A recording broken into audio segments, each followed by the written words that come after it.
sidewalk. Yes. That made me feel real, actually. Got to get one of those electric ones where you don't have to kick. You can just go up and down. My kid wants one, but I don't know. Oh, I bet they're a blast. Yeah, because he tried it at the X Games when I took him to the X Games.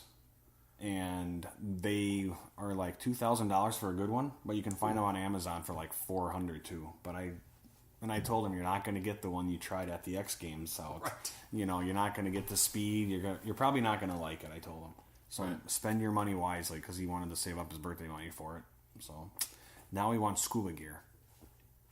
So hey, got to do something, right? Got to do something, yes. So I've switched up what I'm drinking. Still drinking Sociable Cider Works, but now I'm drinking the Scrumpy Apple, which it's a little bit. I'd say it's a little bit drier, maybe, and it's a little heavier body. Good stuff though. Again, I'm a bit biased because I've had all of theirs that they sell anyway. And it's fantastic cider. And I am having water. I have not switched it up. I tried with my bar to get John to drink something. And I couldn't even look at it. And I don't blame you. No. I get the feeling. I know, so. All right, so just a couple more things with Minnesota United. I wanted to bring up really briefly comments about Adrian Heath. He said, well, in fact, I had mentioned this earlier, how everyone's kind of playing for a spot next year at this point. And so in those comments, he had made a point that they probably needed roughly 7 players. I think it was 6 or 7 players to be competitive next year. And that comment kind of struck me as interesting because just a couple episodes ago, I mentioned my theory as to who was responsible for the Christian Ramirez trade, that in 2016, when they hired Adrian, he made a comment that, look, I expect Amos McGee and Manny Lagos to provide me players that are going to make us competitive. And here we are, almost 2 years later, just a couple months short of that, and he is still saying we need these players to be competitive. Look, is that not a suggestion that people who are blaming Adrian Heath are wrong? It is the front office. He's hamstrung by their personnel decisions. And I have said that. Yeah. I think at the beginning, I've never had an issue with Heath, to be honest with you, because I've always said, how high does it go up? It goes much higher up. Does it go to McGuire? I mean, he's writing the check. Maybe. It's maybe. But as we pointed out Earl just a few minutes ago, we don't think he understood how difficult it was to build the team. Correct. I don't think it's him. I think it stops below him. But does he just say, okay, this is how much money you guys got. You got to go figure it out with this much money. It's possible. Then I mean, considering I think Allianz was originally supposed to be $150 million, and now it's hit $300. Yes. So because of technology, it's not infrastructure. They're putting top of the line stuff into that thing. Right. So, yeah, I mean, I think we agree. I think generally, because Tony and Dave aren't here, I can speak for them. I think generally they also agree that I think we're putting a little bit too much blame here on Adrian Heath. I think it has a lot to do with the fact that there are certain elements of this team's supporters who wish for the old days. Yes. Weren't prepared for this is now MLS, and it's not going to be the same. Yep. And so they're a little upset with the fact that Adrian Heath is kind of that the goat step into the new. So they kind of lash out at Adrian. I think they're wrong. I think these comments continue to say that it's continuing to show, look, I need players. He made those comments, I think it was after Salt Lake game earlier this year. All the way back to 2016. Yeah, I think it's a lot of front office is doing what they want. Adrian's like, come on. That's all I had to say about that. You had some comments that you wanted to make about this stadium. I drive by this stadium every day, twice, going back and to from work. And I'm like, I bet there's a lot of people that don't even look at it, don't even care. And even a little thing, I think, just switching on the lights every once in a while, every blue moon, just, hey, that thing actually does look cool, might get people involved. I mean, people that I know that don't even like baseball went to Target Field just to see it. Granted, it's going to be harder to get tickets for this than Target Field. I mean, for me, it was mid-season that I went to the first game at Target Field. It took me a while to get tickets because I wasn't going to spy scalping them. I'm not going to do that. Right. But, I mean, just hey, that's a cool stadium. They should just, it's free advertising. Right. If you think of, well, not if you're going to pay for it, but I think it would be cool just every morning, especially now when it's darker, longer in the morning. Yeah. It would be pretty cool seeing that going to work. Well, you know, and I think it'd be interesting if they were able to maybe not make the lights so bright. Like if there's a way to you know, gauge or set the level of intensity, being able to do that. Or are they even allowed to? Is there an ordinance? Now that I just thought about that, they might only be able to have it on during events, matches, concerts, whatever. So, piss on St. Paul if that's the way it is. No. But they were gracious enough to give us a tax-free location. But remember, it was tax-free to anybody that wanted it. Right. So, and that's if it would have been somebody else would have gotten upset too. Right. Some business coming in. Not as much, but that it's a sport. People don't realize companies get that stuff all the time. It just gets brought out to a bigger picture when it's a sports team. Right. But in this situation, that's all they got. Yeah. And a tax rate off, or then tax cuts for construction. I mean, that is it. Yeah. We can talk about another stadium I'm not going to get into with what they got. Yeah. And, you know, the cool thing is they're putting a lot of stuff into this stadium. I mean, I saw it was going to be 179 trees. Incredible amount of green space.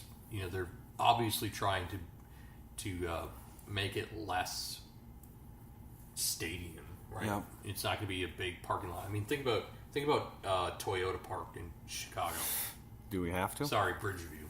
Bridgeview, yeah. And how it's just like the stadium and it's surrounded by dirt. Yeah, that's the thing. They didn't even. It's a dirt parking lot. Mm-hmm. They can't. I mean, that's a big parking lot, but it's not like when you go to Comiskey and going to watch a baseball game. If you're parking around the stadium, at least it's paved. Right. I mean, pave the thing because it got dirty. Yeah. Yeah, because we've been there. I've been there twice now. You and I went last year, and it was just a dirty because it. But the good thing about it was muddy because it rained before tailgating. Right, yeah, that's right. So if it would have been muddy or dusty, one of the two. That's not, and then leaving that thing was a joke. Yeah, it was. If you want to get out of that thing, you have to leave 10 minutes before the match is over with to get out of there. It was a joke. And it's funny because we rag on Chicago a lot on this podcast. I don't think we'd ever be able to have a podcast with the Chicago. Tony, Dave, and I have talked about this. You know, like getting together with another team's podcast or something. I don't think we'd ever be able to do that with Chicago because we literally. Do they even have one? Do they have enough fans for that? No, we actually talked about this. They have. I couldn't find a podcast. Okay. So. Because, like we've talked about it before, they don't even have glimpses of stuff in their papers. Right. Sometimes it's not even. But like you said, though, being that far out, but it's still a team, though. I don't know. Yeah. Schweinsteiger couldn't do it, so who can? If he can't, then we all know nobody can. Maybe Buffon. Okay. Sorry. I don't know any other Italian players, so.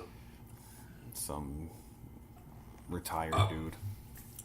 All right, so This weekend, we decided on Friday to do Oktoberfest. Yes. You came in your lederhosen garb. Yes. And, by the way, no. It was while Jenny was getting the apple fritters. Okay. I think you were standing in the line with her. No, I was waiting for the brat at that time. Yes. And then she left, came back. Yeah. Okay. So during that time, I was pulled aside by a German woman. Okay. I'm guessing 50s, 60s. Okay. And she complimented me on my lederhosen. And I was like, well, thank you. And she asked me where I got it, and I was like, well, I actually got it from Amazon. Okay. She was surprised, and she's like, well, did it come from, was it an American costume company? Mm-hmm. So no, actually it was a German company. Well, that's why you spent a little more. It was quality. Yeah. It wasn't... it was nice looking. Yeah, I was like, well, that's nice. I mean, well, okay, so she had an accent. Maybe she's faking it. She didn't tell me she was German. Okay. I assumed by her accent. Germanic, at least. Yeah. So, but yeah, that was the first time this year I've gotten to wear it. And it was a good time. It was fun. It was Friday. It wasn't as busy as we probably thought it was going to be. Mm-hmm. And who knows how it was yesterday. It was only a day and a half long. Right. It wasn't today either. The lines, though, were long. They were. And yeah. I was just like, yesterday, if they actually got twice as many people throughout, because it was from 10 to 10 yesterday, and on Friday it was from 4 to 10. And they had a little parade. It was a cute little thing. It was, I think kids would have been upset thinking they would have seen a parade with Tootsie Rolls being tossed. Yeah, no candy. No candy. It was like 3 floats. Yeah. And then they had the keg opening, which did not go well. Did not go as planned either. But, yeah, I think it was good. I mean, of course, there's a lot more stuff they could have offered. Granted, this is Germanic American Institute, who puts this on. It's their second year. Yep. Which Dave and I are both members of. And I think it could get better if they have time.